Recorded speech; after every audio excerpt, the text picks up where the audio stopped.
ప్రతి దేశం మాకు మద్దతిస్తుందని నేను హామీ ఇవ్వలేను.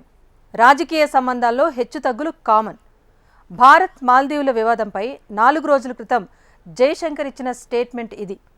నిజమే, ప్రపంచమంతా మనకు మద్దతు ఇవ్వకపోవచ్చు, మనల్ని విభేదించే వాళ్ళు ఉండొచ్చు, మన శత్రువుతో చేతులు కలిపి తిన్నింటి వాసాలు లెక్కపెట్టే వాళ్ళు కూడా ఉండొచ్చు. కానీ అలాంటి వాళ్ళను కూడా దారికి తెచ్చుకున్న చరిత్ర భారత్ది, భారత విదేశాంగ మంత్రి జైశంకర్ది. ఇప్పుడు కూడా అలాంటి ప్రయత్నాలే చేశారు జైశంకర్. ఉగాండా క్యాపిటల్ కంపాలాలో మాల్దీవుల విదేశాంగ మంత్రితో ఎలాంటి ఈగోస్కు పోకుండా సమావేశమయ్యారు. దీంతో ఇరు దేశాల వివాదాలకు అతి త్వరలోనే ముగింపు రాబోతోందనే చర్చ జోరందుకుంది. ఇందుకు ఉగాండా క్యాపిటల్ సిటీ కంపాలా భేటీలో జైశంకర్ మూసా మధ్య చర్చకొచ్చిన అంశాలేంటి? భారత్ మాల్దీవుల విభేదాలకు ఫుల్ స్టాప్ పడటం ఎలా సాధ్యం? జైశంకర్ దౌత్యం మాల్దీవులను మన దారికి తెస్తుందా? కంపాలాలో జైశంకర్ మూసా జమీర్ భేటీ సీక్రెట్స్ ఏంటి? మాల్దీవ్స్ విషయంలో మోడీ సర్కారు వ్యూహం అదేనా? What we are trying to do as part of what we call neighborhood first policy. But that said, politics is politics. So I cannot guarantee that in every country, in every day, everybody will support us or agree with us.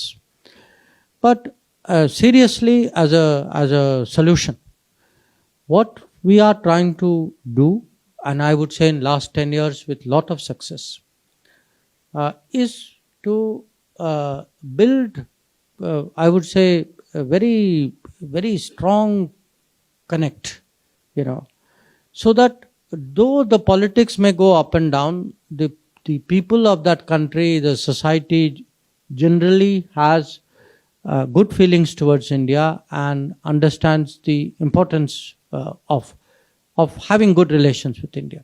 ప్రతి దేశం మాకు మద్దతు ఇస్తారని నేను హామీ ఇవ్వలేను. మేము గత 10 సంవత్సరాల్లో చాలా బలమైన సంబంధాలను ఏర్పాటు చేశాం. రాజకీయ సంబంధాలలో హెచ్చుతగ్గులు ఉన్నప్పటికీ ప్రజల్లో సానుకూల భావాలను పెంపొందించడంపై దృష్టి సారించి ప్రపంచవ్యాప్తంగా బలమైన సంబంధాలను నిర్మించేందుకు దశాబ్ద కాలంగా ప్రయత్నాలు చేస్తున్నాం. మాల్దీవులతో వివాదం ముదురుతున్న వేళ 4 రోజుల క్రితం విదేశాంగ మంత్రి జైశంకర్ ఇచ్చిన క్లారిటీ ఇది. నిజమే, అంతర్జాతీయంగా భారత్ కు తిరుగులేని గుర్తింపు వస్తున్నంత మాత్రాన అందరూ మన వాళ్ళు కారు. మన సాయం పొంది మనల్ని ఇరుకుని పెట్టేవాళ్లు ఉంటారు. మన శత్రువుతో చేతులు కలిపి తిన్నింటి వాసాలు లెక్కబెట్టేవాళ్లు ఉంటారు. మాల్దీవ్స్ సర్కారు కూడా అలాంటిదే.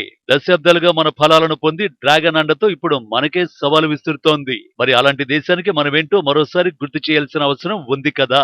అదే చేశారు జైశంకర్.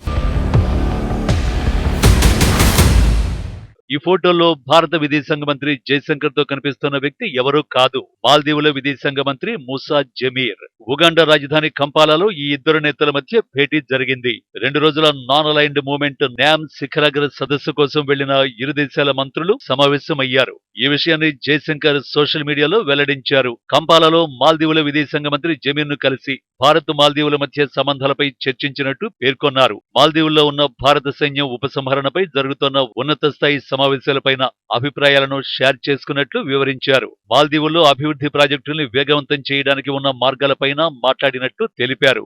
ఈ భేటీపై మాల్దీవుల మంత్రి మూసా జమీర్ కూడా రియాక్ట్ అయ్యారు. న్యామ్ సమిట్ లో భాగంగా జైశంకర్ ను కలవడం సంతోషంగా ఉందని తెలిపారు.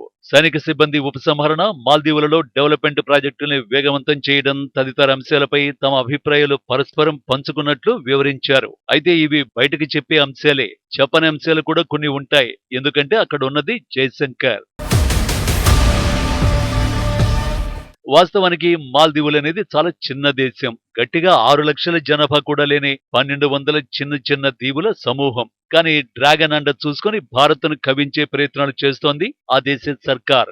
రీసెంట్ గా చైనా పర్యటన ముగిసిన తర్వాత ఆ దేశ అధ్యక్షుడు భారత్ పై పరోక్షంగా చేసిన వ్యాఖ్యలే అందుకు ఉదాహరణ. మాల్దీవ్స్ చిన్న దేశమే కావచ్చు, కానీ అది తమ దేశాన్ని బెదిరించేందుకు వేరే దేశానికి లైసెన్స్ ఇచ్చినట్లు కాదన్నారు. ఆయన మన దేశ పేరు ప్రస్తావించకపోయినప్పటికీ ఈ మాటలు భారత్ను లక్ష్యంగా చేసుకుని అన్నవే. అయితే వివాదం ఇంతలా ముదిరిన మాల్దీవులకు వ్యతిరేకంగా ఇప్పటి వరకు భారత్ స్పందించలేదు. మార్చి 15 కల్లా భారత్ తమ సైన్యాన్ని ఉపసంహరించుకోవాలని మాల్దీవులు డెడ్ లైన్ విధించినా ఊహించినంతగా రియాక్షన్ రాలేదు. దీంతో ఇంత చిన్న దేశం విషయంలో భారత్ ఇంతలా ఆచితూచి వ్యవహరించాల్సిన అవసరం ఏంటనే చర్చ జోరందుకుంది. భారత్ తలుచుకుంటే మాల్దీవులను దారిలోకి తెచ్చుకోవడం అంత కష్టమా అనే ప్రశ్నలు వినిపించాయి. అయితే మోడీ సర్కార్కు మాత్రం ఈ విషయంలో కావలసినంత క్లారిటీ ఉంది. ప్రపంచ పటంలో భౌగోళికంగా కీలకమైన చోట మాల్దీవులు ఉంది. హిందూ మహాసముద్రంలో ప్రధాన సముద్ర మార్గాలకు సమీపంలో ఈ దేశం ఉంది. ఈ సముద్ర మార్గాల ద్వారానే అంతర్జాతీయ వాణిజ్యం జరుగుతుంది. గల్ఫ్ కంట్రీస్ నుంచి భారత్ కు ఇదే మార్గం ద్వారా చమురు సరఫరా అవుతుంది. అందువల్ల మాల్దీవులతో సంబంధాలు దెబ్బతినడం భారత్ కు ఏ విధంగానూ సమర్థనీయం కాదు. పైగా ఈ చిన్న ద్వీపదేశం విషయంలో దూకుడు ప్రదర్శిస్తే మన శత్రువు చైనాకు ఛాన్స్ ఇచ్చినట్లవుతుంది. ఇప్పటికే డ్రాగన్ కంట్రీ హిందూ మహాసముద్రంలో తన పట్టు పెంచుకుంటోంది. ఇలాంటి పరిస్థితుల్లో మాల్దీవులు కూడా దానితో జట్టు కడితే మరింత పట్టు సాధించేందుకు సులభమవుతుంది. మయిజ్జు నేతృత్వంలోని ప్రస్తుత మాల్దీవుల ప్రభుత్వం బీజింగ్ అనుకూల వైఖరితో ఉందనేది బహిరంగ రహస్యమే. అందుకే మాల్దీవుల విషయంలో దూకుడుగా వెళ్లడం కంటే తెలివిగా వ్యూహాత్మకంగా స్పందించడమే మంచిదనే విశ్లేషణలు మొదలయ్యాయి. సింపుల్ గా చెప్పాలంటే జయశంకర్ మార్కు దౌత్యం ఒక్కటే ఇండియా ముందున్న ఆప్షన్. ఉగాండా క్యాపిటల్ సిటీలో మూసా జమీర్ తో అలాంటి చర్చలే జరిగి ఉండొచ్చు కూడా.